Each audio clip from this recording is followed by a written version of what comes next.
السلام علیکم، welcome to my channel القمر آن لائن انسٹیٹیوٹ۔ پچھلی ویڈیو میں جیسا کہ ہم وضو کے فرائض کو جان چکے ہیں، اور آج کی اس ویڈیو میں ہم وضو کی سنتوں کو جانیں گے۔ تو سنتوں میں سب سے پہلے ہے ثواب کی نیت سے وضو کرنا، یعنی حکم الہی کو بجا لانے اور ثواب حاصل کرنے کی نیت سے وضو کرنا سنت کہلاتا ہے۔ پھر ہے بسم اللہ شریف پڑھنا ابتدا میں، یہ بھی سنت ہے۔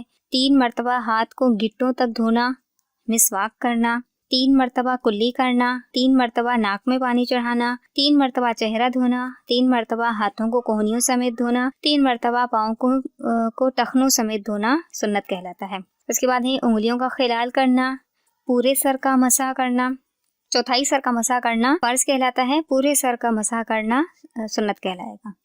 کانوں کا مسح کرنا یہ بھی سنت ہے۔ ترتیب سے اعضاء کو دھونا، یعنی پہلے چہرہ دھونا، پھر ہاتھ دھونا، پھر سر کا مسح کرنا اور پھر پاؤں دھونا، مطلب اس ترتیب کو قائم رکھنا یہ وضو کی سنت کہلاتا ہے۔ اور لاسٹ ہے پے در پہ وضو کرنا، یعنی پہلے والا عضو سوکھنے نہ پائے کہ دوسرا عضو دھو لینا۔